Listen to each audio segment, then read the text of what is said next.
Okay, perfect. Morning, Bonnie. Good morning. If I step away, am I on mute? No. If I step away, it's because I'm expecting a propane, hopefully somebody to come and fill up my propane tank because we're literally out of gas. So, Well, I think that's an appropriate segue into our session this morning.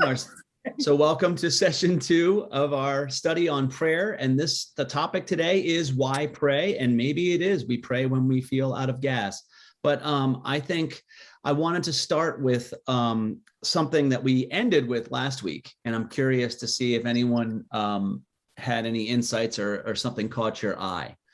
But at the end, I gave you a little homework assignment about looking at something in nature that was just such a beautiful metaphor for you of prayer. And I want to see what you saw or what you came up with or what found you this week. Carol? Well, it was really easy for me.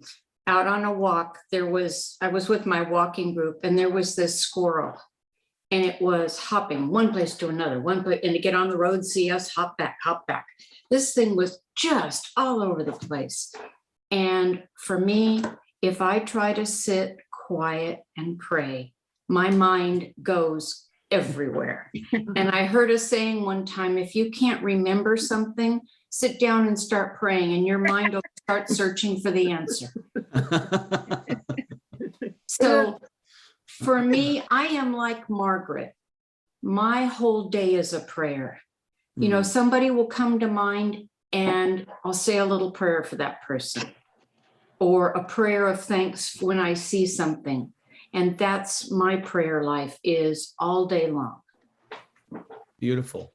So a bounding, frolicking, active little squirrel stirred the metaphor, was the metaphor for you. Thank you, Carol. Great start. Anyone else? Go with Margaret. Okay. The beginning of the day is my prayer because God has given me a new fresh. And then I hear the birds singing. And I always consider that as God's choir. And they just flutter around. And right now our trees are bare except for bushes. They don't have any place to hide when the bigger birds come around. But I like seeing that, and I know that this is a fresh start for me.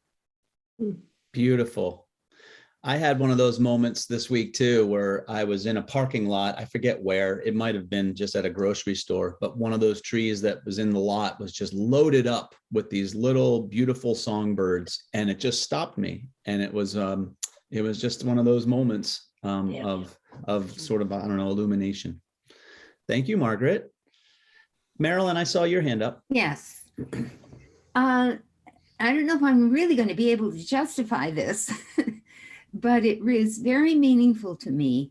And that is the wonderful trees where I live. I have never lived anywhere before where there were so many wonderful trees, and they have been through a lot, so much through the drought, and now so much through the snowstorm. And but there's something about their strengths that I think I get from prayer. Yeah. So that's what I thought of. Yeah, strength through the stress and the brokenness and all the different seasons and circumstances. Yeah, that's a powerful metaphor. Thank you. Bertie, I saw your hand up, I think, and then Bonnie. Yes. We have a creek that runs through our property. So I went down to the creek and watched the water flow. And it's constantly flowing and moving, not stagnant. And even if there's a little side pool, if you drop a leaf in there, you can see movement. You don't necessarily see movement on the top, but you can tell there's movement if you drop a leaf. And so that's the undercurrent, gently flowing. They're like you don't always feel God working. I know he's working, but he's always there and working. Am I? And if there's high water, and the water comes over the rocks and then recedes, then you do have a stagnant pool because it's no longer connected to the source. Wow. Wow, Bertie, thank you. What a beautiful image and multiplicity of images there. Thank you. Wonderful. Bonnie, did you have something to Yeah. add, Cecily? Well, mine was last night's full moon. Mm, And often I will go down when there's a full moon, I will drive down to the lake and I'll take a photograph of it, snap on my camera of it coming up over the lake, and it's always pretty. And last night it was cold and I don't want to drive down to the lake. So I just stepped out on our deck and then down on the driveway, and it was just coming up over the trees. And if you look at it through the trees, it's sort of eerie. But when you see it coming up over the trees, it was just, it just made me think of the consistency and the constant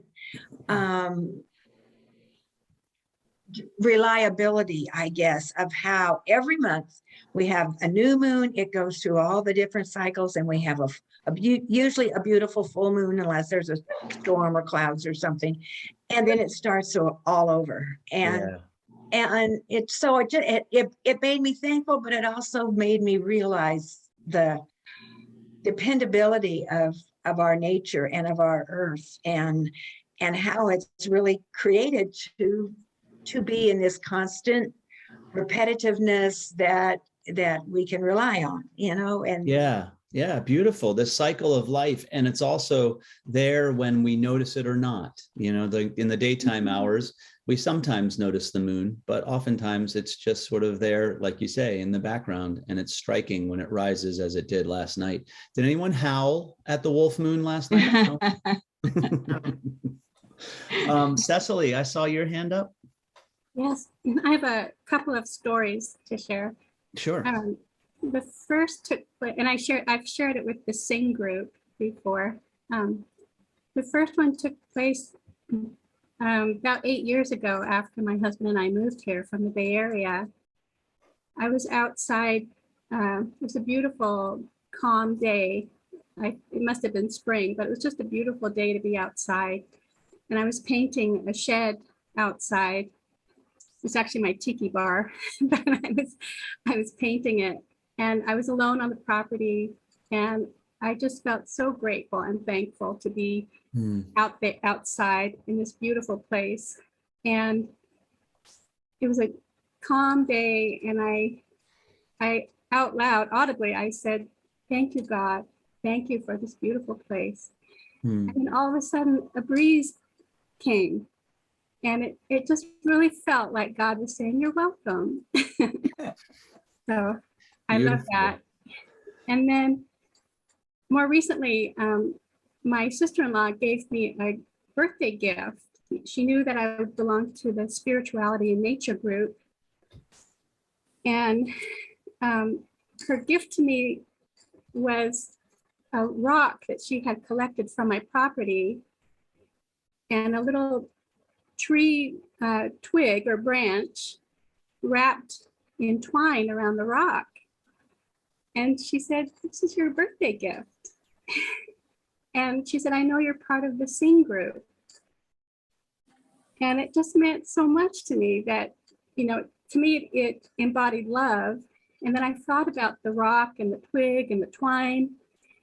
And it felt like, the rock is kind of, I meant to share it with you, bring it and share it, but I forgot that the rock is kind of rough. And I thought, I'm kind of rough around the edges, and God is still working on me. I'm not a smooth stone yet. And the twig represented something that might decay at some point in time, but the twine represented God was kind of wrapping his arms around me and kind of saying, "I've got you." Yes, loving you with or without the rough edges. That's right. Beautiful, beautiful images, everyone. It's amazing what comes up when you sort of open yourself to noticing. Was there another hand that I saw? Oh, yes, Judy, and then Patty. When you mentioned this last week, I immediately thought of wind or air, and that stayed with me. I kind of kept testing that all week. And I guess first off, I think of prayer as that that longing to connect with the sublime or the creator or what have you.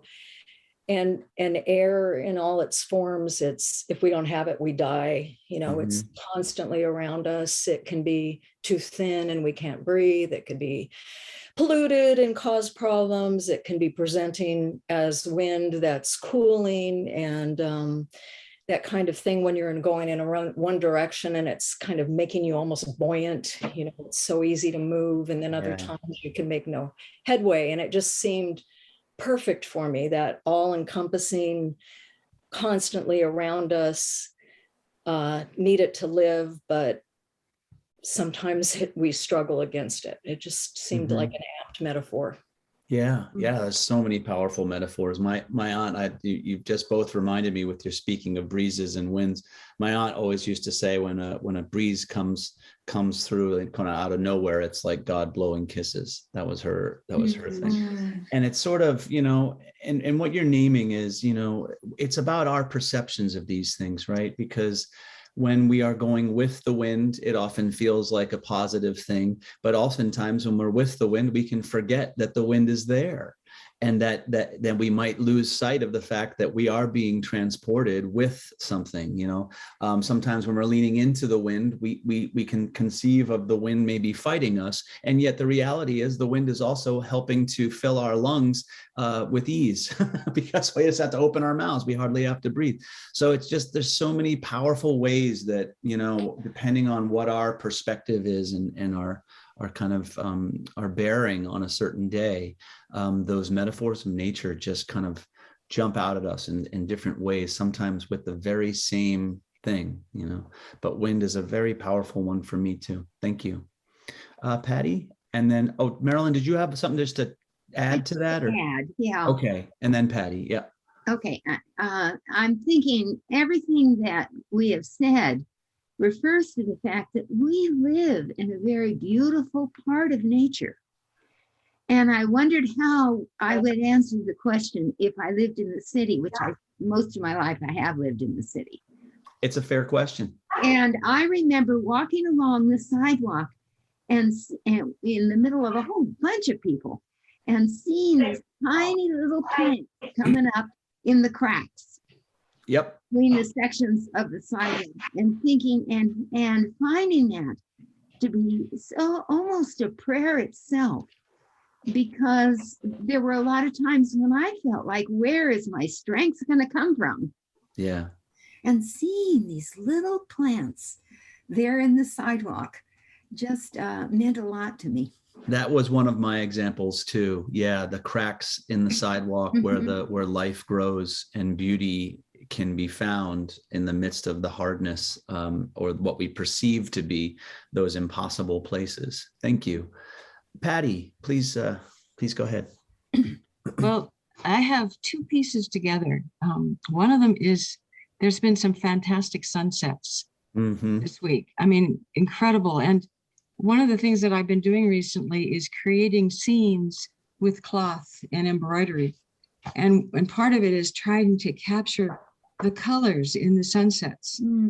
And the movement is really incredible. I can't do it yet, but I'm getting there.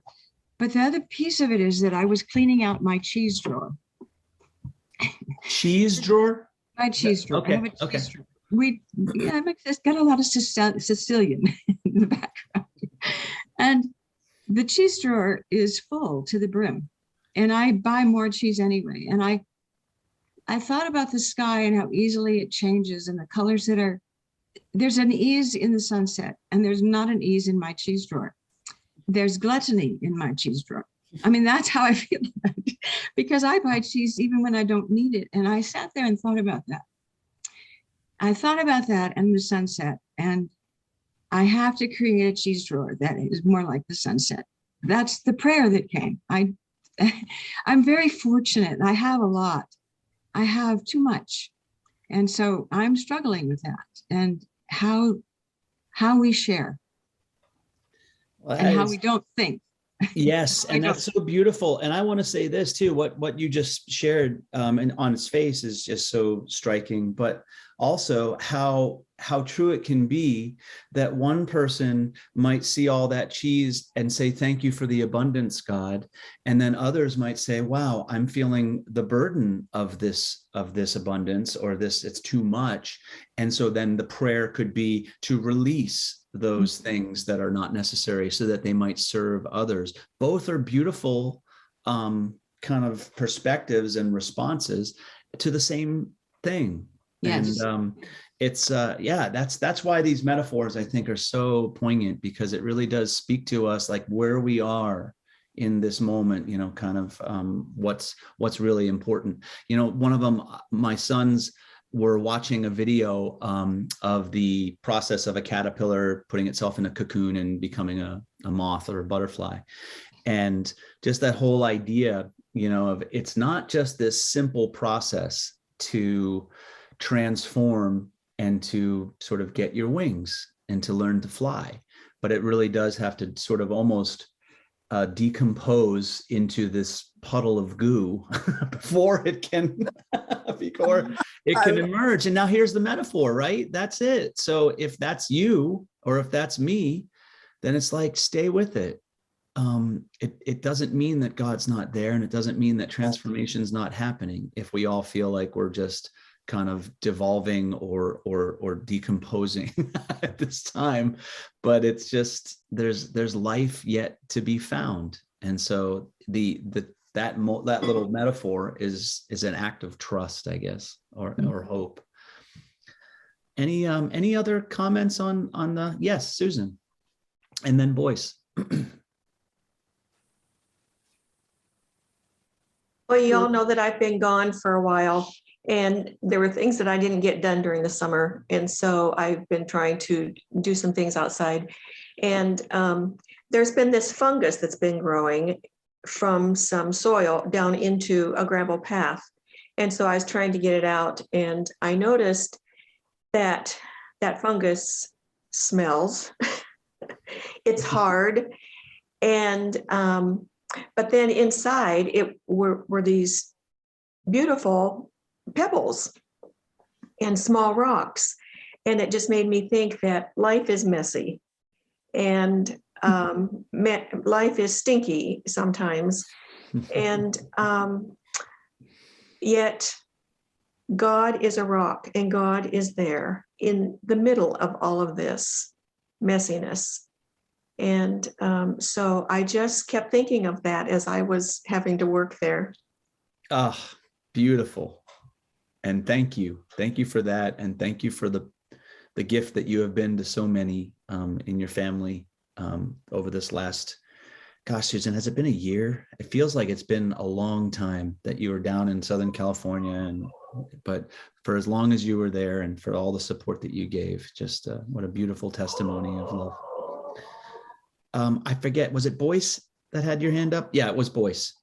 Did you want to add something, Boyce? Well, I just happened to think of this as you guys were talking. I have this house that has a wide driveway that goes up to the garage and the front door, and takes up probably half my front area. Anyway, it is not new, built in the 61. So there's a lot of cracks in this driveway, and it looks kind of old and dilapidated. And anyway, a couple of years ago, I planted some zinnias in an area that's about 2 feet around the front of the house. That's between sidewalk and the house. And they bloomed nicely and everything, but they died because they're annuals. And and I didn't think too much of it. I pulled them all out and got it ready for the spring. And this is a house that is not a house I live in. It's become my man cave. And so I'm not there all the time. And so the last 2 springs now, I came over after probably 3-4 weeks of not driving by or even going there.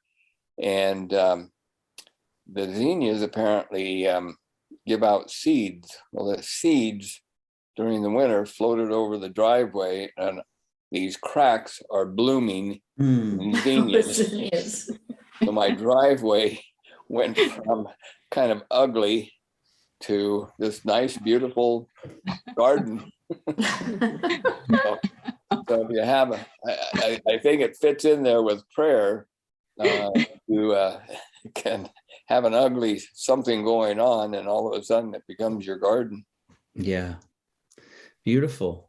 Beautiful, boys. Yeah, it's like it reminds me of the parable of the sower in a way too, of just that the sower throws the seed everywhere, and there is possibility in all sorts of soil. Now, some will be too rocky or too thin or too thorny, but sometimes the seed will find its purchase and it will grow deeply and beautifully. And it's not really up to us to decide where that soil is. I mean, you wouldn't have picked that, but wow, so beautiful. I hate to drive and up to the garage now. I guess you're done. Yeah. Thank you, everyone, for this. And you know, one of the things I think connecting to these metaphors in nature can do is remind us of our deep connection to the cycles of life of which we're always a part, and that are there to support us. They're not there for us, which is something I think we'll get into a little bit today. It's not ours to manipulate and control. And I think that's been a big problem with the way human civilization has interacted with nature, at least Western civilization. But it's something that when we remember, when we see, when we find the nourishment in these metaphors, it really can be so grounding and peace-inducing, healing, getting us back into a connection and a rhythm with something that's life-giving. So there's something that's, I hope, not just a one-time thing for all of us as we engage in exercise like this. So moving into a little bit more of what we want to talk about today, the theme of why pray, is a big one. And so like most of these sessions, it's not about sort of comprehensively analyzing everything, but just sort of going to those areas that seem to pique our interest. And some of it will be guided by your questions and responses. But as we pray, there's so many things for which we pray, right? When I thought of this initially, I was thinking of Anne Lamott's book, because it's just so on the front of my, awareness. There's three prayers, help, wow, and thanks. That's it, those three. But we also are, I think a lot of us in our prayer lives request things. We ask for things. And today I want to explore, does God care about the details and the minutia of our lives? Is there really an awareness that God has about that sort of thing? Does God care whether or not we sell our house or find our lost cat? If the answer to those things is yes, then what does that say about where was God in the hurricane that leveled a city, or the tsunami that destroyed 250,000 people? Those are some of the questions that come up. Why, if God is engaged in our small requests, why does it seem so capricious, happenstance sometimes with God's responses to some of these things? And when I started thinking about, the things we ask for, our requests are often rooted in the times when we're in deep trouble, or when it's sort of like, I don't know, the trivial stuff of day-to-day life. And here's what I mean.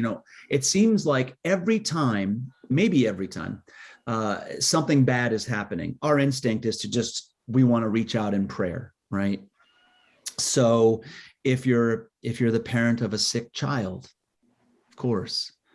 If you've been on an airplane and you experience turbulence, maybe more than you're used to, that can lead to a lot of these kind of prayers. If you are sailing out in the ocean and all of a sudden a squall comes up and it's lightning, that's a really vulnerable position, right? And it seems like when we're in those moments and we reach out to God in prayer, when we're in trouble.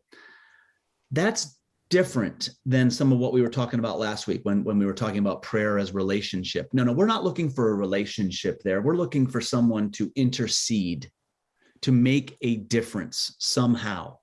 And what that looks like is open for conversation, but we're looking for intercession, right? We want someone to do something powerfully.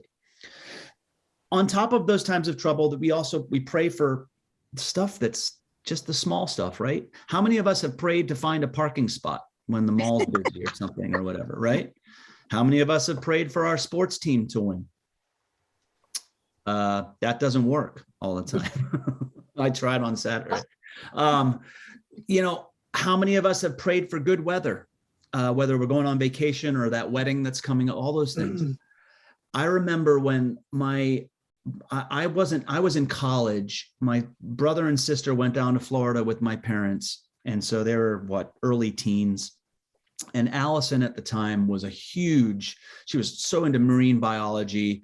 She was into dolphins and all that sort of thing. And they were going down to this place in the Florida Keys where you could ride with the dolphins, right? You'd hold onto the fin and they just give you a ride. She was so excited. She's obsessed with dolphins. Well, when they went there, the staff person explained to them that, the dolphin chooses the person that it will, give a ride to. So you really don't have a lot of control. So Allison said a prayer. She wanted so badly to ride the dolphins. And my brother, who was also there, couldn't have cared less. Oh. Now, which one do you think the dolphin chose? Well, Allison was not chosen. My brother was chosen, and he got rides the whole time. She didn't get one. It's just the way it was. But she was heartbroken. And that was about the beginning of the end of marine biology for her too. But one of the things that I remember is that, she's just like, well, what's the point of praying for things? It's a question. That's an example, but from her life and from our family's life. But I think a lot of us can find ourselves asking that question. And the truth is, if God answers those little things, if we do find the parking spot, is that God? If the dolphin does choose us, are these things, if they are God, then it leaves us in some serious problems and with some serious questions. And many theologians have posed this, but it's the idea that, okay, if God can influence the course of events and chooses to heal your cold or find you a parking spot, then a God who's willing to do that and yet allow Auschwitz and Hiroshima to happen is morally repugnant. And so what theologians have often posed and wondered, and what we are left to grapple with is, all right, so that means then that God is either not capable of influencing the course of events or chooses as a policy not to.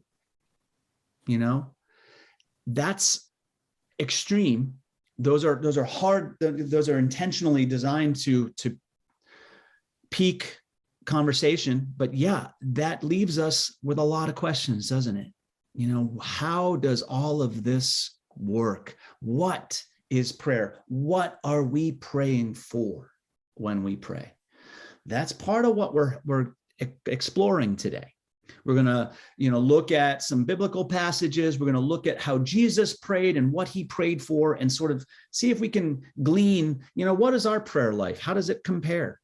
And how might our prayer life be nudged or shaped depending on what we see and how we talk about it today?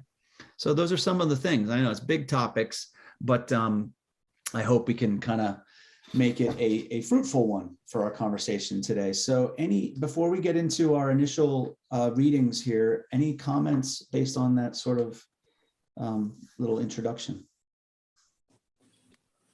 Judy. It's hard to sometimes know what causes what. I've believed in God ever since I was a child, so I don't know where that belief came from. But what I always wonder is those examples you gave are classic fuel for atheism.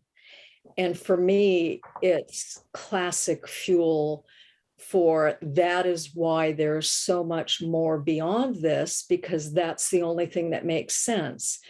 And that's also why I have a hard time praying and asking for things, because who am I to know what is really best? And if you believe that there's more after you die, or maybe multiple mores after we die, we don't know what to pray for other than, I guess, God's will. And if you believe in at least benign behavior or loving behavior, ultimately it all works out in the end. That's my thought. But I've certainly been victim of, I had a cancer diagnosis 5 years ago, and I was like, are you kidding me? You know, I am really in a happy place right now, and I'm not ready to quit right here, right now. Yeah. And happily that wasn't the end of it, but I was well aware that if it had been the end of it, I believe that things would have gotten better, but I wasn't ready for the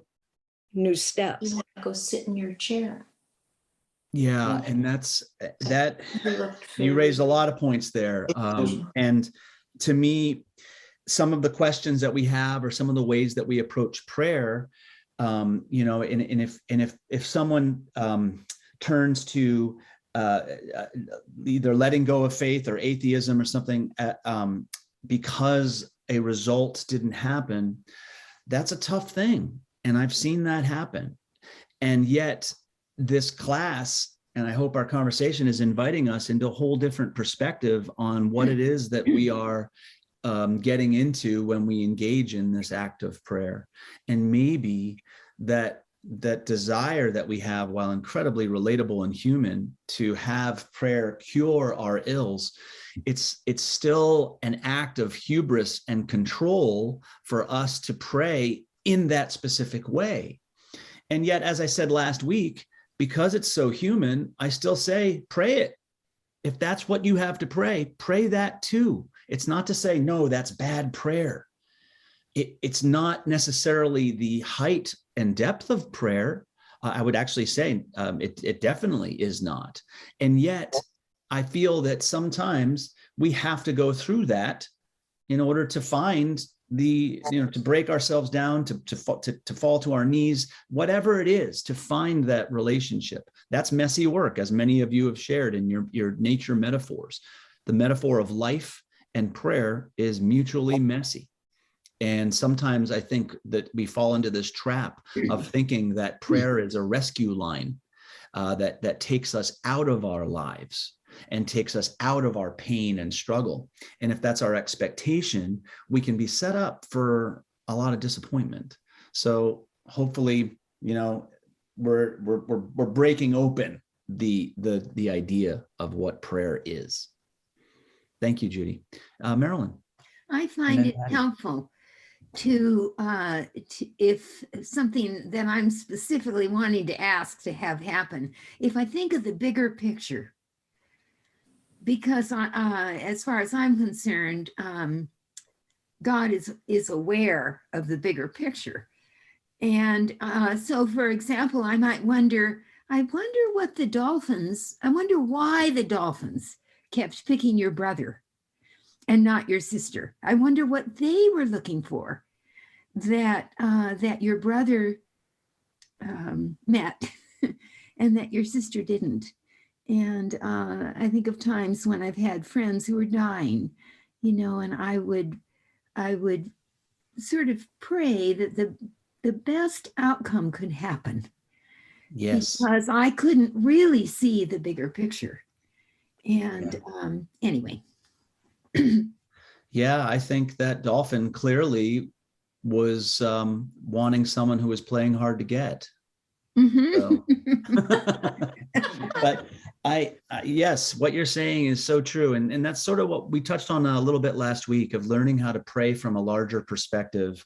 We called it God's perspective, but just that bigger perspective outside of our own sort of narrower view on things, to try to in our prayer, to think of it that way.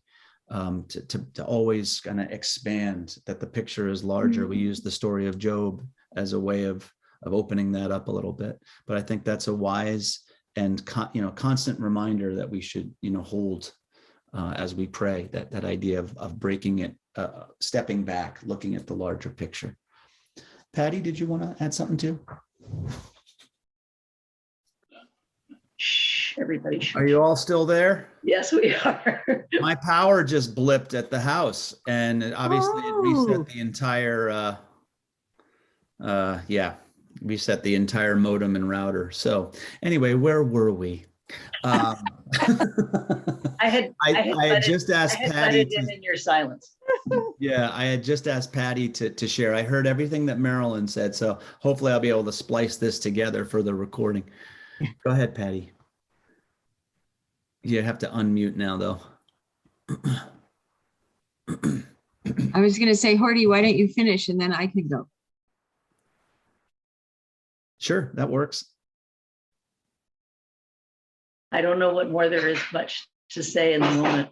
I was just hearkening back to your description, Patty, of the miraculous sunsets that we've had and how the color in an instant changes and how our position within the whole process of God's universe changes instant by instant, breath by breath. And, just that it's just not part of my job description to understand why things happen. We have often such a question of why. And that can often be so incredibly futile to feel that, that we got to get it. Yeah, I think you're right. And yet a lot of us find ourselves asking that question. And that's why it's sort of maybe one of those paths that we need to trod to ask why, so we can get to a different sense of understanding and connection. But you're so right. It's often an unanswerable. It's not ours to know the why. The good, the bad, and of the ugly. Yeah. Patty? I think I live in two worlds, at least two worlds. And one of them is a very human world, and the other one is the kingdom of heaven. And I'm constantly aware of the presence of the kingdom of heaven, but I haven't got the eyes to see or the ears to hear some of the time. And so when I see the sunset, I feel the kingdom of heaven very present. And when I see the cheese drawer, it isn't. It's just that there is a part. I came from a comfortable family, which emphasized things and having them. And the kingdom of heaven teaches me that that's not the most important thing in life. And so I'm grappling between those two worlds right now. And it's an interesting grappling because I can look at some of the clothes that I have and say, those are not kingdom of heaven clothes. They're not needed anymore. And so I feel a lot of transition inside myself. But I feel grateful because in the kingdom of heaven place, when I can think I'm even close to that, I don't worry very much. I just don't. I just feel glad. Yeah. But certainly in my human world, which is saying you need to have this to be okay, I struggle. And right now I'm at a point of seeing some of the non-neededness. And maybe you can get that way when you get to be almost 77. And you realize you've already been there, done that, and there's other more wonderful things to do and see and learn. And I don't have to know them all now, but I do feel that I'm in that place where the kingdom of heaven is present and near, and I'm trying to be there.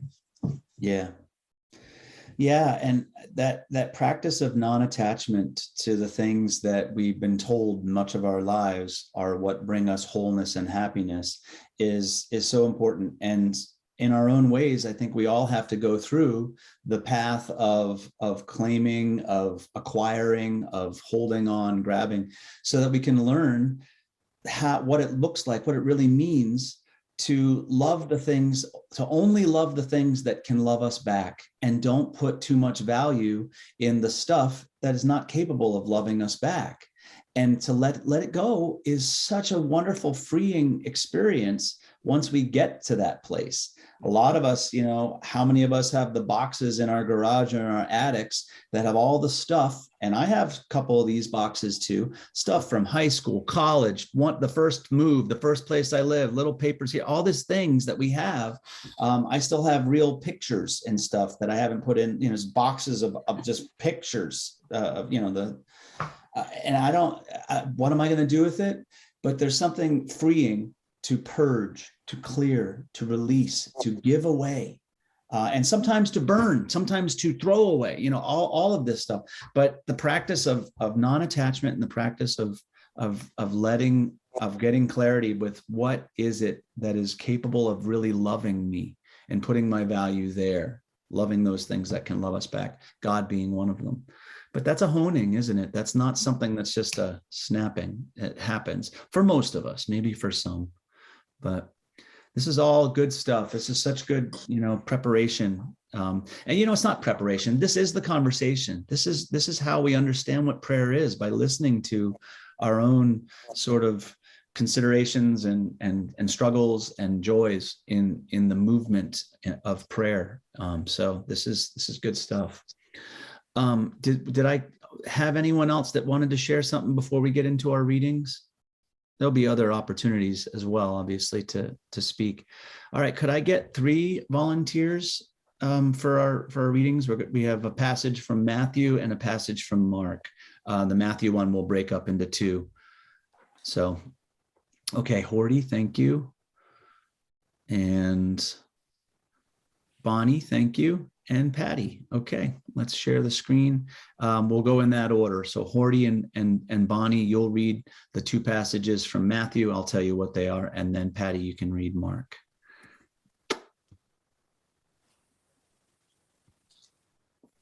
Okay, so Horty, you can read verses 8 to 15. This is Matthew chapter 14. I think you'll recognize it. Prompted by her mother, she said, "Give me the head of John the Baptist here on a platter." The king was grieved, yet out of regard for his oaths and for the guests, he commanded it to be given. He sent and had John beheaded in the prison. The head was brought on a platter and given to the girl, who brought it to her mother. His disciples came and took the body and buried it, and they went and told Jesus. All the way to 15. Now, when Jesus heard this, he withdrew from there in a boat to a deserted place by himself. But when the crowds heard it, they followed him on foot from the towns. When he went ashore, he saw a great crowd, and he had compassion for them and cured their sick. When it was evening, the disciples came to him and said, "This is a deserted place, and the hour is late now. Send the crowds away so that they may go to the villages and buy food for themselves." Thank you. And then Bonnie, would you read 19 to 23? 19. Then he ordered the crowds to sit down on the grass. Taking the 5 loaves and the 2 fish, he looked up to heaven and blessed and broke the loaves and gave them to the disciples, and the disciples gave them to the crowds. And all ate and were filled, and they took up what was left over of the broken pieces, 12 baskets full. And those who ate were about 5,000 men, besides women and children. Immediately, he made the disciples get into the boat and go on ahead to the other side while he dismissed the crowds. And after he had dismissed the crowds, he went up to the mountain by himself to pray. When the evening came, he was there alone. Perfect. Thank you. And then Patty, verses 29 to 37 here. This is Mark. As soon as they left the synagogue, they went with James and John to the home of Simon and Andrew. Simon's mother-in-law was in bed with a fever, and they immediately told Jesus about her. So he went to her, took her hand, and helped her up. The fever left her, and she began to wait on them. That evening, after sunset, the people brought to Jesus all the sick and demon-possessed. The whole town gathered at the door, and Jesus healed many who had various diseases. He also drove out many demons, but he would not let the demons speak because they knew who he was. Very early in the morning, while it was still dark, Jesus got up and left the house and went off to a solitary place where he prayed. Simon and his companions went to look for him, and when they found him, they exclaimed, "Everyone is looking for you." And Jesus replied, is it to 39? Oh, 37. That's it. 29 to 37. That's perfect. Thank you. We're going to come back to those readings, but I hope that as you're hearing them and looking at them, you're paying attention to, when did Jesus pray? What was he doing when he prayed? What did he, how did it look, or how did it feel based on the way the stories kind of played out? But before we go to that place, I want to ask you, and I want everyone to participate, but I want to invite specifically those that maybe haven't had a chance to speak yet too, and ask, in your own life, your own prayer, do you really find prayer to be worthwhile? Do you do it in a way that expresses that yes, it's worthwhile to me, whether that means I do it every day, or I have a regular practice, or I'm aware, or as Carol said, I feel like I'm praying without ceasing. Do you really feel that it's worthwhile? And if so, can you articulate why? And does it make a difference? How does prayer make a difference in your life, whether or not you do it every day or however you do it? Okay, let's touch on that for a minute. Is it worthwhile? Does it make a difference? Pete? Yes, it does. I didn't quite know how to explain prayer and nature, but recently, Lucy, my wife, and I have begun to ask ourselves pretty continually, what is my relationship to the present moment? Mm-hmm. What is my relationship to now? And that question brings us both into a sense of gratitude for the miraculous sights, sounds, man-made forms, natural forms. Mm. And the result is that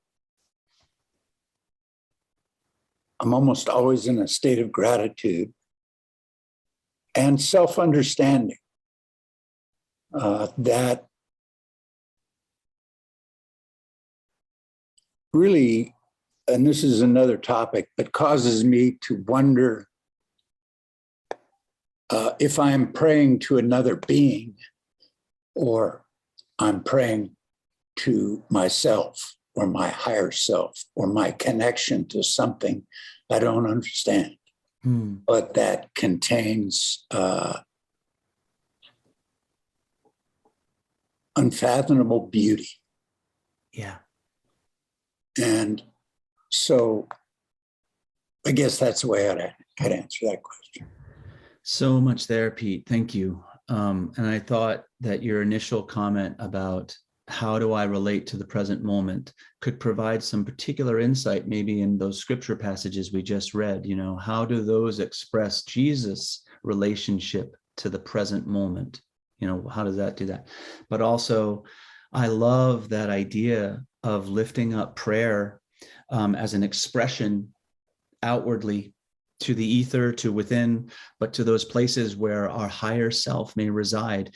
Isn't that what stepping out of our fear does? It's like an act of hope and sometimes even defiance against those barriers that are often self-imposed, But when we step outside of our fear, and again, fear is such a constant metaphor for that which interferes with our ability to touch and embrace and know God, know faith. But yes, when we step outside of our fear, we're stepping into a sense of our higher self and hope in that possibility and that reality. So prayer absolutely is one of those places that, in a sense, we are praying to ourselves, but don't mistake that for praying to ourselves as if we can be the vending machine. No, not that type of prayer. But what Peter said, that idea of acknowledging that who I am today is not, I'm not fully arrived yet. I'm lovable as I am, no question, but I'm not fully arrived, because that's where stagnation happens. As Bonnie's beautiful metaphor, that's when we become a little pool that becomes a puddle that becomes just sort of disconnected. That happens at times, and I think there's seasons, but long term, that can really have some damaging ramifications. But that sense of praying to ourselves, of moving in that way that opens us constantly to a sense of higher connection, higher vibration, even, as some will say it, in terms of energetically, but connecting to that which is higher, which is larger. Sometimes it's a powerful and humbling approach to life and to prayer, and it brings us to our knees. I find when I pray like that and I'm in those zones, and sometimes all it takes is watching my boys, I get teary. I can't help but weep for how beautiful and how thankful I feel, even though, there's a lot of moments where I'm not expressing that, all the time. So anyway, this is to ask that question, to connect back to the present moment, I think is such a powerful way to do prayer. Thank you, Pete. You obviously stimulated a lot of response there in me. I saw a few other hands go up. I wanted to allow others to respond to the initial question, which was, how does it, is prayer worthwhile? How is it worthwhile? Does it make a difference? How does it make a difference? Was there another hand or two? I know I saw some. Yeah, boys. I guess I'm unmuted. Yes, you are. For me, prayer is very worthwhile, but I'm not a ritual prayer. I don't pray at every meal or, before I go to bed or that sort of thing. I pray when it comes to me and when I'm thankful for something. And sometimes it's just as short as, thanks God we got through this type of thing. And I find it, I have always felt God is my friend, my best friend, always with me. And I can call upon God anytime I wish, about anything I wish. And sometimes it's selfish and sometimes it's not. I think I'm getting away from the selfishness, asking for things to happen. And it's more asking in certain situations that I have the right words to say, or that I can understand the other person's point of view, or that type of thing, helping me to cope, have the strength, etc., to deal with what is either coming up or is happening. But I also, I used to pray like, well, recently my one daughter and her family all came down with COVID. And I would used to pray, oh, make them well and that kind of thing. And I would say, and I realized, God knows what's going on here. I don't have to tell him what to do. Or excuse me, not him. I don't have to tell God what to do. And so it's more, thank you, God, for being with him. And so I find myself much more thanking God for being there, thanking God for doing what is right or what is best. And rather than telling God what to do. Yes, and thank you for that. And to me, it's the practice of engaging prayer, and you named it as a friendship, as a deep relationship. And sometimes that works for people and sometimes it doesn't. Look, friendships for some of us can feel too chummy, and that chummy relationship with God doesn't work. But those deep friendships who call us out on our truth and see us for fully who we are, that's something there. But this idea of what you even named, Boyce, you start with this idea of prayer and asking for outcomes and specific things and requests and that. And what you named by the end is this expansion. And like any powerful relationship, the practice of being in the relationship has an expansive result. It engages us that way. We grow. So there's something to be said for, and this is not a judgment, but it's to stay engaged, whether it's on a disciplined level, like on a regular everyday level, or as you said, as it comes up when it does, but to stay engaged with the development of that relationship, of staying connected, because that act itself helps us to break out or expand our own conception, our own idea, our own just participation in prayer. So yeah, that's a good expression, I think, of why prayer matters, because as we do it, the more we engage it that way, it will open us up. It will break us open.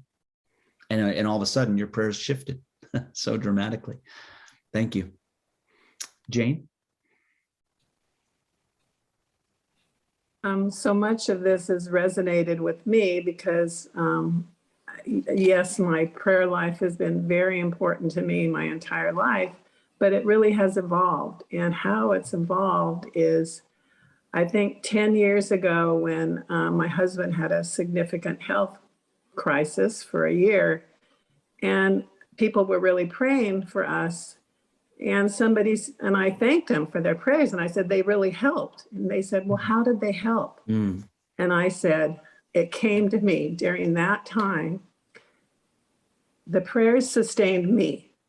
He was laying in a bed and he was, barely living. And I was the one who day to day had to be sustained with the strength to come and go to the hospital, to deal with doctors, to when I didn't know if I could get through it, and working and all the things I was doing. And that was the biggie to me, was that God sustained me, gave me the strength each day to put one foot in front of the other, to manage things. And also he gave me gratitude. What Peter said was so real for me, because even in the midst of one of our most difficult challenges that we've had, gratitude was way at the top of what I felt, way at the top. I mean, it exceeded the pain, the suffering, the worry, all that. It was gratitude, because for one thing, the medical team was just phenomenal. And then, of course, my friends and family and people who supported me were phenomenal. Yeah. And so prayer to me is now, I'm much less about what I receive and what somebody else receives that I'm praying for in terms of stuff or healing. It's more about God, feeling God's presence, feeling God's strength, feeling God's comfort, feeling God's wisdom, finding clarity in the midst of problems, finding strength in the midst of challenges. And even in today's challenging times, that's what I'm praying for, is for our leaders, for our health workers, for our teachers, that they will be sustained, that they will have the strength, they will, the things that they'll need. We can't zap things to change outcome-wise, just like that, but you want these people to be sustained. It's again, thank you for just a powerful example of prayer, in the sense that it's not about, we often pray for those who are the ones that are sick or afflicted or hurting, and that's important. But in that instance as well, the one who really benefited a lot from prayer, in your case, it was you. It was the strength that was provided to help you take another step. I mean, we prayed many times this past summer for Susan, in the work she was doing when she was down in Southern California and away. And, I don't know if she was watching the videos, but I hope she was feeling that sense of, that sending it out, and that reminder that through prayer, we know once again that we are simply not alone. And that itself is a healing force. And so prayer is not always about, or maybe ever about, I shouldn't say ever, but the intention of prayer and the work that prayer does is to connect us to God's heart, to connect our heart to God's heart somehow, to be in that place and not in the, at the end of the muscle of God or the hand of God necessarily, but to trust that we are in the heart of God. And that when we are connected to God's heart, we are connected to those things that are of concern to us or of joy to us or of struggle to us. And knowing that we are with God in those moments, sometimes, and I think somehow, maybe many times, and somehow is enough. That our healing comes from knowing that we are not alone, that God is with us. It's not easy to move through that, because we all come to those places in our lives where we're like, all right, I want to be rescued. I want to be cured. I want to live longer on this planet, whatever it means, or that loved one of mine, take me, that sort of thing. That energy behind that is beautiful.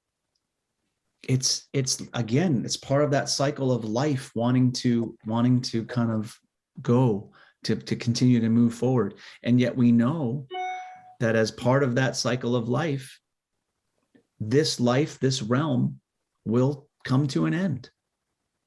We all will find that. And I feel that sometimes what our prayer life helps us to see with greater clarity eventually is our own mortality and our own connection, even through our mortality, to that ever flowing stream of life.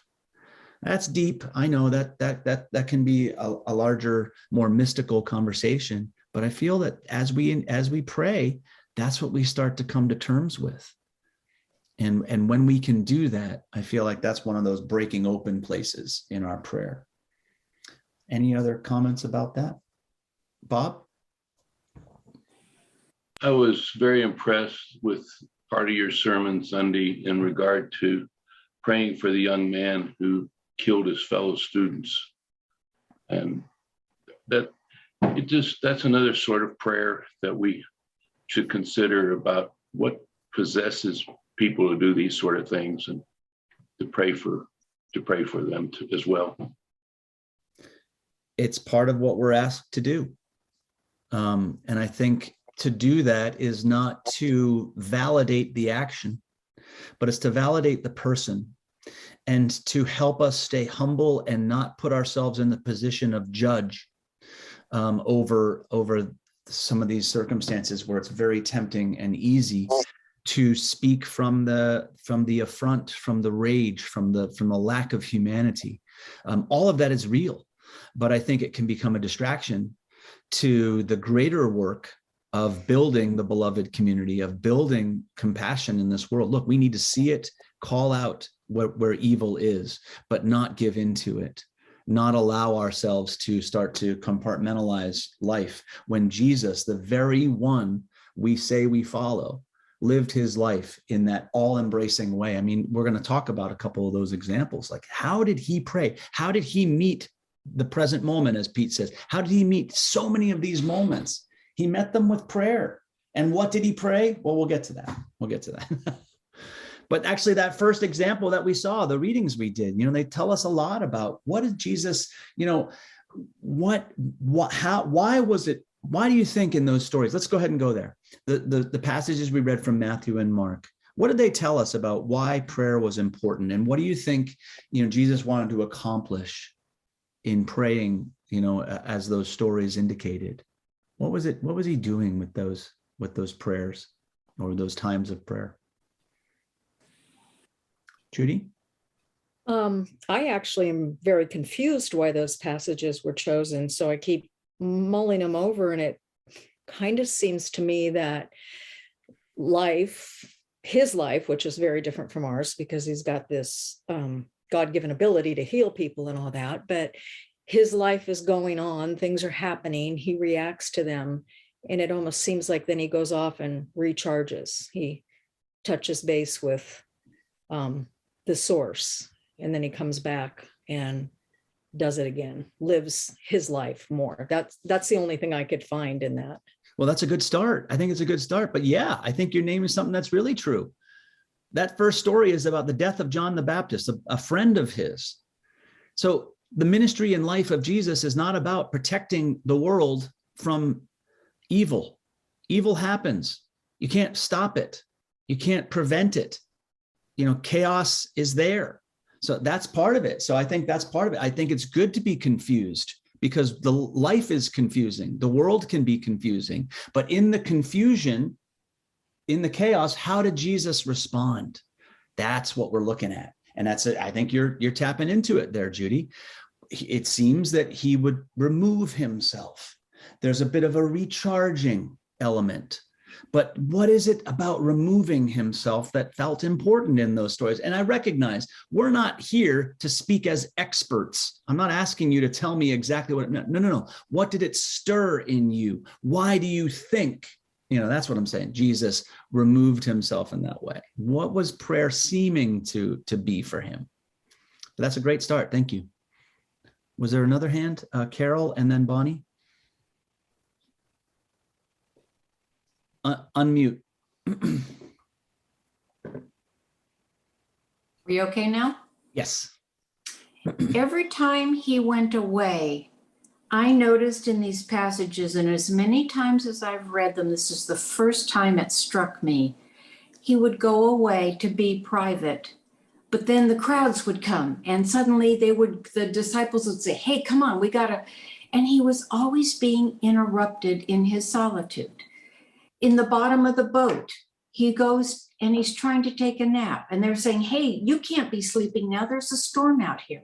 Yes. He's constantly being pulled. And it seemed to me in this time after John the Baptist, when he needed some time to be quiet and pray again, before he has a chance to come out and say, okay, I'm refreshed, they're tugging at his coattails and saying, hey, come on, there's all these people here. And that struck me for the first time. I've never thought of it in that way. Beautiful, beautiful. Yes, there's a way that his act of praying and constantly, really, if you look at so much of Jesus' ministry, it's a ministry of grace in the midst of interruption. Mm-hmm. It's so many times like that. And I think that's part of what the message is. How does prayer relate to that grace that he seems to be able to express through all the interruptions that happen? It's one constant interruption. And maybe it's an expression of the fact that our lives aren't supposed to be controlled and linear and scheduled and calendared, all the time. Or maybe if they are, that's fine, but don't tie yourself to that because that ain't life. And how many times have we gotten involved in our day-to-day activities? Interruption comes, and do we handle it with grace?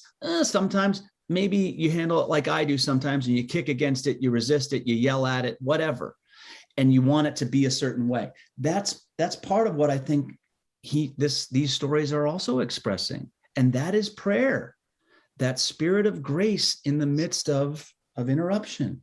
It's about staying attuned to something, perhaps. Maybe it's back to Peter's point of the present moment.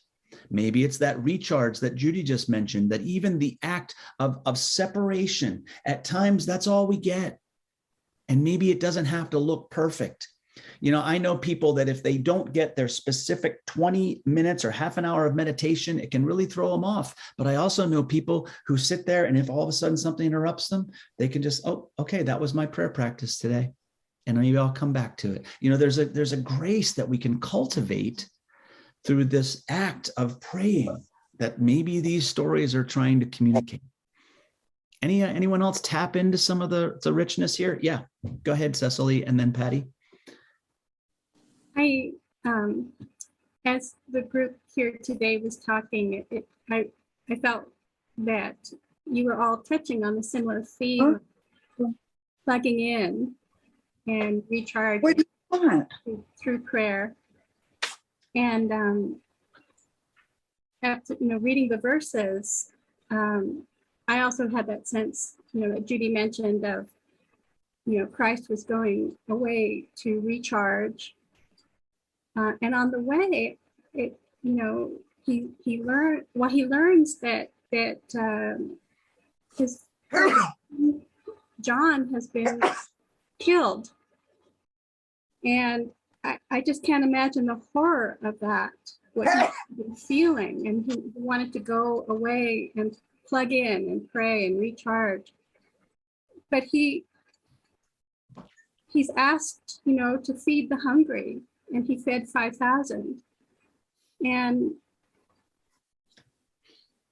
it was just astonishing to me, that his love, he provided still in this horrible time.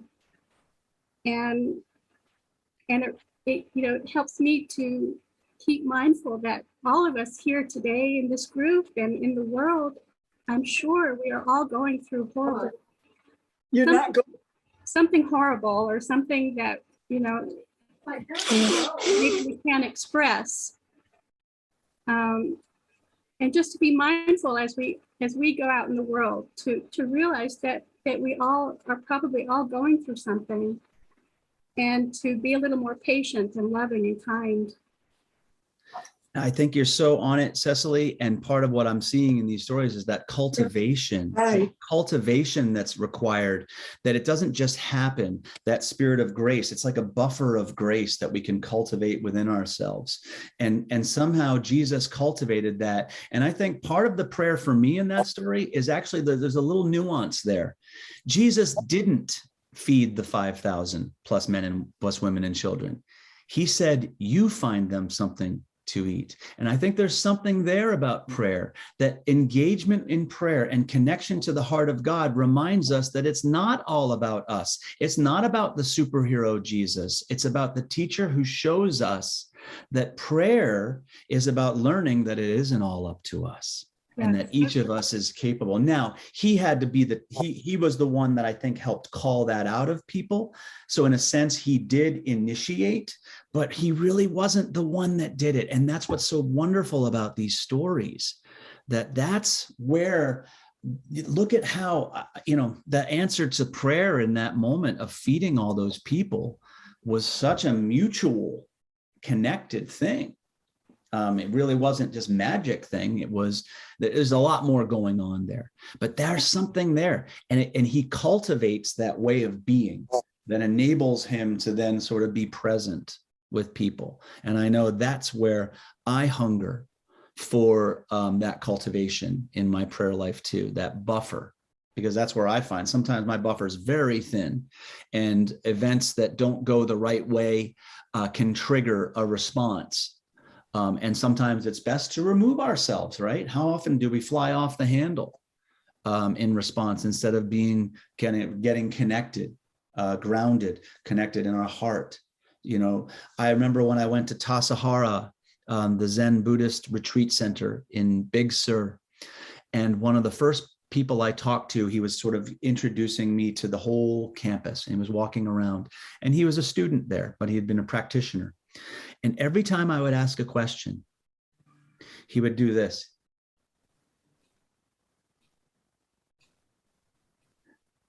"5 seconds, maybe 10.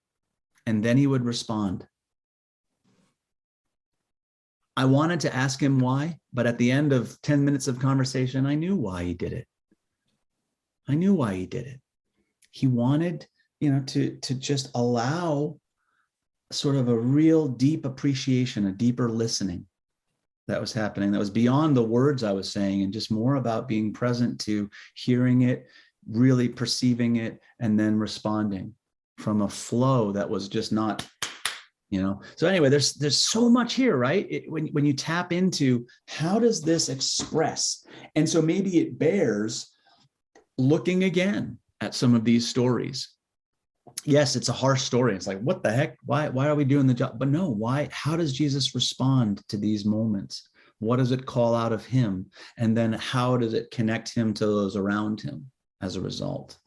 It's really powerful lessons here about prayer that we don't often see, right? I think a lot of us, when we look at these, like, wow, I hadn't really thought of it that way before. Hadn't seen it that way before. I just see, oh, Jesus went to pray. Okay. But prayer is much bigger than this. It's a bigger sense of connection. Any other comments about this idea of what Jesus wanted to do, or what was being done, what was being accomplished in these prayer moments that we read about? I feel like there was another person that had their hand up. Yes, it was Patty, and then it was Bonnie too, but she sort of disappeared. If you're still there, Bonnie, I think I called on you earlier, but go ahead, Patty. One of the things that I reflect on is that Jesus is a model, and he's human and divine, both of those things. And he reminded us that he was in the Father and the Father was in him, and that we are invited to be in him and he in us. And I think that one of the things that has been difficult in my life is to really believe in the divine part of my life, and I think that when grace happens, that part happens. And I think that he in these stories, he models for us what that's like, to be a human and to be divine and to be connected to the Father, and really in community, because all healing is, it seems to be anyway, a reciprocal kind of thing, not just one way, and also a radiant kind of thing, so that it touches all those around, and reassures of the divinity as well as the humanity. And that reflection is very comforting to me. Yes, and that dual sort of connection that he embodies, it was never something that he lorded over people. He never forced anyone. And you're so right. As we've read through the Gospels and those healing stories, it is always about your faith has made you well. There's a reciprocity that happens. It's not just, he's not a magical healer here. There's something more going on. And it's that connecting to that deeper heart of communion with one another and with God, that touching of the divine spark within us and the calling out of it. That's what prayer enables. It enables us to reconnect to that, or maybe to connect to it for the first time, but then also to take those steps that allow us to step out of the fear, because it emboldens us. It charges us. It enlarges us. It is inspiring. And it also is terrifying at times, let's be honest, but that's part of the deal. So when you look at how Jesus, prayed, and it wasn't just in the times of trouble, we talked about praying different things in times of trouble, but it was the day-to-day things. And, as we think about some of those well-known stories, other stories where Jesus prayed, and in the notes, I'll put some of the scriptural references here, but just to name some of them that you're aware of. When Jesus gathers the little children, it's not just to gather them. It says he wants to pray with them. He wants to take the little children and pray with them. That's a big step. The loaves and the fishes story is another one. That's an expression of his times of prayer. Praying in the garden for God's will to be done in his time of trial, that your will, not mine. The forgiveness that he offers on the cross to those who are crucifying him. Forgive them, for they know not what they do. That's part of the way he prayed. At the end, I believe it's in John, where he says to the disciples, I pray that you will all be one, that you will find unity with one another, even as I'm not here in this earthly realm in the same way. All of these ways that Jesus prays, as you think about those stories, how does the way Jesus prayed differ from our normal patterns, or how is it instructive to us? for our prayers. And I recognize this is a bit of a continuation of some of the things we've already said, but how does his prayer instruct us or challenge our normal patterns of prayer?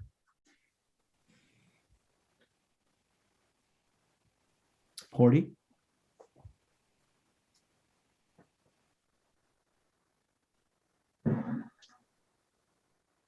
I was really struck by the monk's response to your questions, the Tassajara.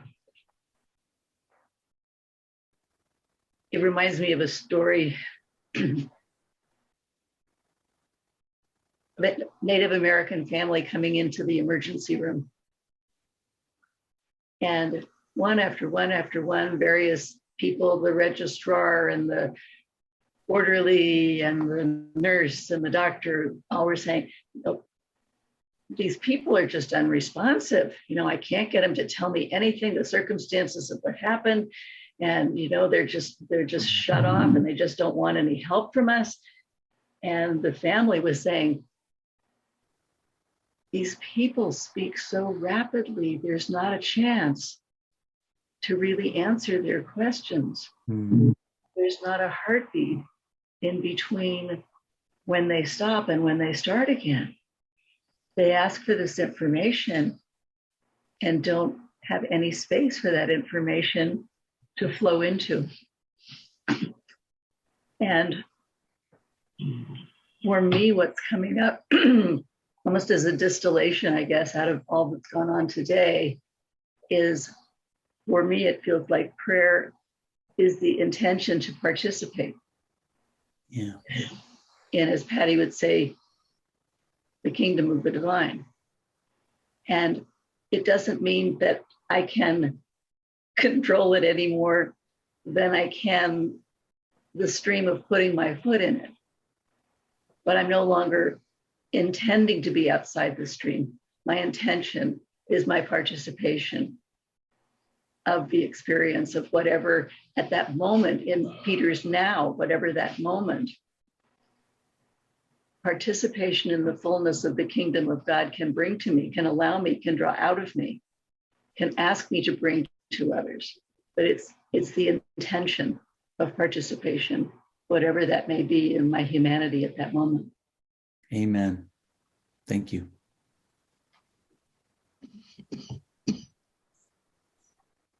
Margaret?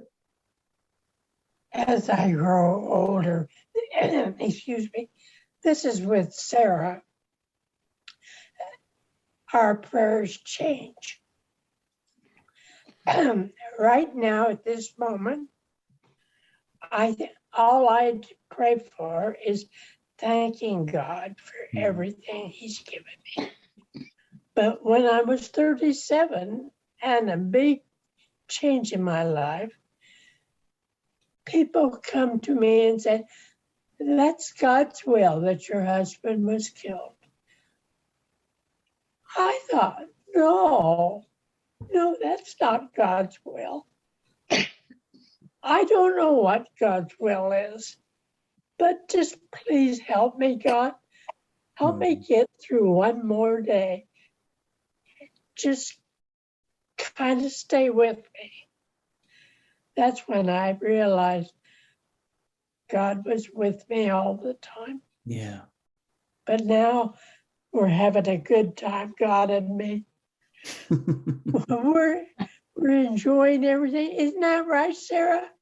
We don't have anything to ask for at this stage of life. But we thank Him. So beautiful. Thank you, Margaret.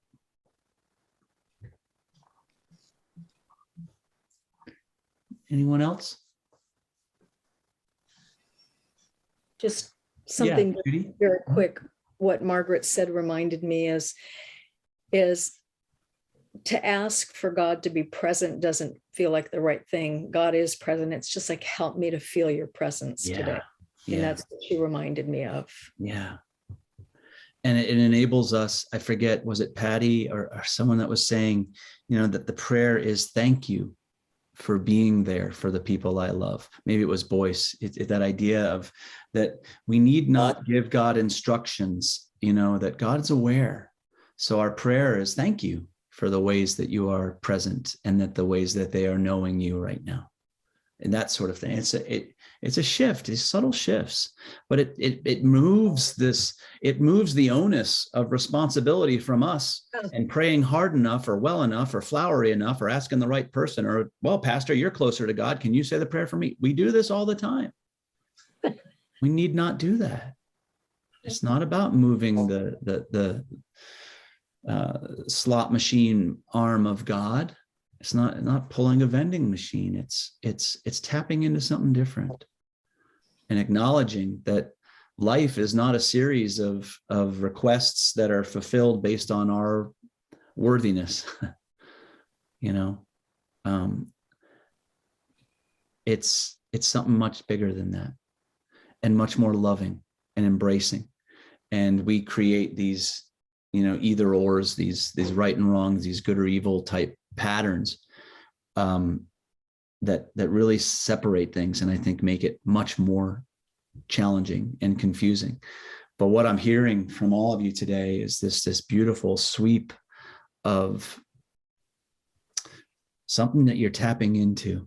And it's partly life experience, it's partly open-heartedness, it's partly what happens when in community we really reveal this part of ourselves, and it's so profound.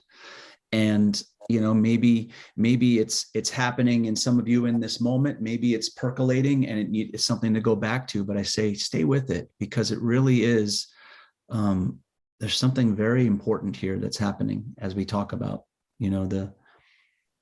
the poignancy, the impact of prayer, and the way Jesus does it and the way that it shapes us. Was there someone else that had their hand up?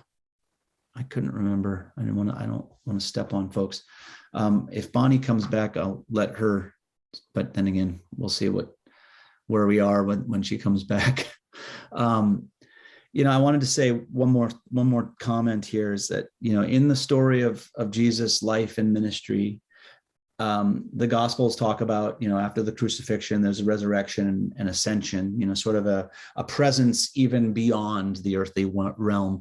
And in the book of Hebrews, it talks about this idea of Jesus sitting at the right hand of God, ready to intercede for us. Now, intercede is how most of us think of prayer, or many of us think of prayer, or a form of prayer. When I was talking in the beginning about these times of trouble, we pray for intercession. We pray for God to be involved, okay? And as we develop in our prayer and as our lives happen, what that looks like can change, what that meaningful intercession looks like. But this idea that even beyond this life, Jesus is there for us, with us, through prayer. If that's true, if we really believe that, if Jesus continues to participate in God's work in our lives and in the world through prayer, then how significant is it that we do the same? Does that impact your whole impression? What does it mean? Does it have any different sort of meaning to you? Why is that important? What does it tell you about what prayer is? If that's something, the way that the scriptures talk about Jesus still being up there, connected to us through prayer. What does that say? What does that say about the relevance and the importance of prayer? And what do we do? How do we do it?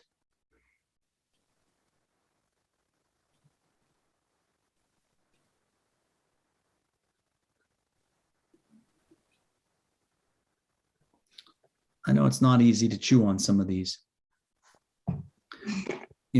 Prayer was something that was part of Jesus' life through the whole arc of his life on earth, and it continues after. It never stops. So maybe prayer is a lifeline. Prayer is a way of, it's like an artery. Think of it as like an artery of connection You know, Jesus, the stories use a lot of those grapevine images, abide in me, you know, but you know, that image is of a vine, but it's also like an artery, isn't it? It's a deep connection, maybe beyond this life. Prayer is that connection to all the stuff we've been talking about, to our loved ones, to the heart of God, to our deeper, higher selves, that it never stops. Maybe that's what prayer is. And if that's true, what does that tell us about our prayer lives, or how is that instructive for us? That might be a rhetorical question, you know, because for some of us that might challenge us to want to be more engaged in our prayer lives. For others, we need to chew on it a bit, you know. A lot of this is stuff we'll chew on, and that's the beauty of this topic. That's why that's why a lot of churches or Bible study groups don't talk about prayer. It's not easy to talk about it.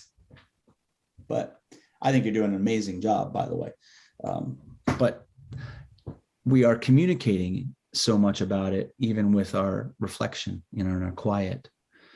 And the stories that you've all shared, it's saying so much about what prayer is for each one of us. We are always invited to bring our full selves in prayer. That's why I try to keep emphasizing there's no such thing as bad prayer. Just keep opening the prayer. Keep the lifeline open. If Jesus is there in this life to instruct us and thereafter in all things, then it's just as real now. So don't lose sight of that. And all of those who have gone on before. And when it's your turn, the prayers continue. That's powerful, even just to think about that. So consider what that means, you know. No matter how out of control things get, no matter how painful things get, there is a presence of divinity, of life, of love, of justice, of mercy that is always with us, always, always, always. Even beyond, you know, this life.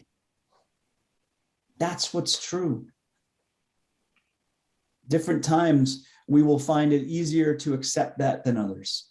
I understand that.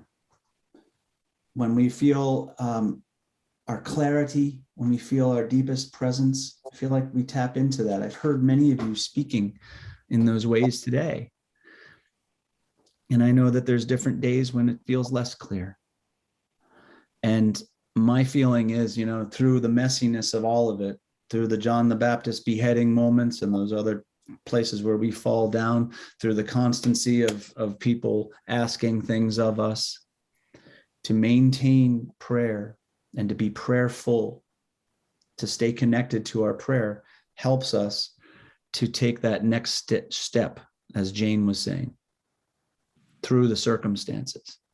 That gives us a chance to continue finding life, and not just surviving, but real life, like connection life, higher self life, joy.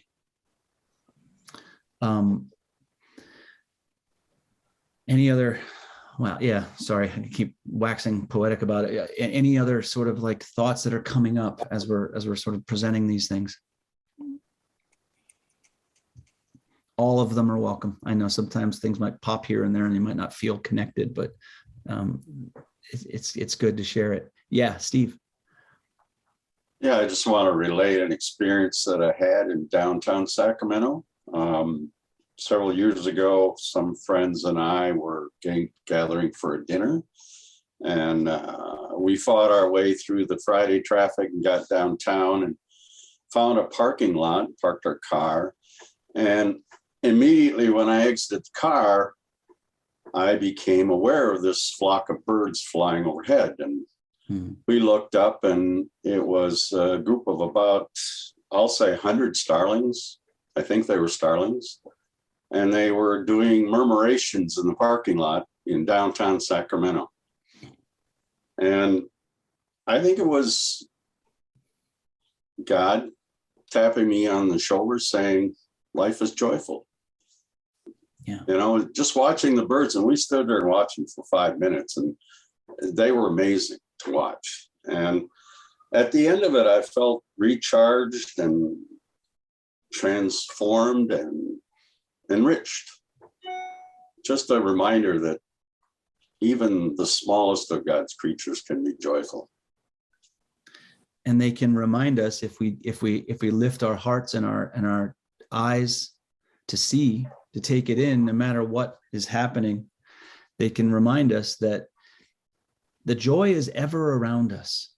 It's around us. And it's not to say that we should always and only be in joy, but to that exquisite feeling of finding joy, discovering joy in the midst of whatever else is going on, is that tapping in to, that's the present moment. That's when we've allowed ourselves to really take it in, when we actually can stop, pause long enough, and receive it. That's the gift. That's the gift. That's where the connection is allowed to happen. You know, when Horty was using that example of the Native Americans and people talking too fast, it's like, yeah, maybe we would be better suited to communicate akin to a drip line instead of a deluge from a hose, you know, and that allows it to sink in more deeply. You know, it's fun to play with these, again, metaphors that help us to practice something a little different. So keep playing with those metaphors. And I think let's touch on them for next week too. Judy, did you have something else that you'd like to add? Well, when you prompted us before and before Steve spoke, my mind went completely to the opposite. We've heard people talk about fear and pain. And I often, when there are those times that you're in so much pain, usually emotional, where you're almost brought down to your knees, what usually comes to me is, man, I am alive. I could not possibly hurt so much right now if I wasn't alive. And it's a wonderful reminder, because then usually what follows in this will pass. I don't know, it could get worse, but I mean, it'll change. Yeah. And you can even find the life, and I wouldn't call it joy, but the fact that you are alive. Yeah. Through any mechanism, the beautiful birds in the air, or that intense pain that you don't think you'll survive. Yeah. Yeah, that is a prayer in itself, to come to those moments when we're brought to our knees, when maybe that's what we can acknowledge. And, you know, maybe part of it too is, as we stay connected to one another, we become more powerful vehicles for helping each other see that. We become those sparks that help remind each other that, yeah, you're alive and it matters. It matters to me, you know, that kind of thing. Part of our pain is often in our disconnection, going back to Bertie's metaphor of the disconnected water. And that's when it can become, it doesn't give life, although it gives a different form of life, actually, doesn't it? But it's not the kind that necessarily sustains us in our living, in our expansion. I would invite you all to keep playing with these metaphors, see what else comes up this week. They can, and stick with nature, because I think nature is such a powerful, you know, it's a good focus. But if there's other metaphors that come up, other experiences that you have this week, and we'll start next week with that too. How did you feel tapped in to a deeper sense of prayer? Were you alerted to something of your deeper self, you know, through your prayer this week, or not? You know, that I want to leave that open too. Sometimes we're in the dark night. Sometimes we're in the places where there isn't clarity, and I feel that it's just as important to be able to speak those, and I invite that from anyone. I want to, before we close, just anyone else with any other closing comments. I appreciate you all hanging in there with me. I know it's gone longer today, but any last comments from folks? Okay. Well, thank you once again for just opening up the way you do. You open me up, and these become less classes and more about just communion. So, hey, there's lots of ways to do communion. It doesn't always have to be those little mini wafers with those little coffee creamer cups we've been using lately. So thank you for communing, for offering your hearts, and I'll look forward to next week. One last time, Psalm 145 verses 17 and 18, Psalm 13, 1-3, and Habakkuk chapter 1 verses 2-3. Those are the assigned readings for next week. And I look forward to seeing you all there. Bye, everyone.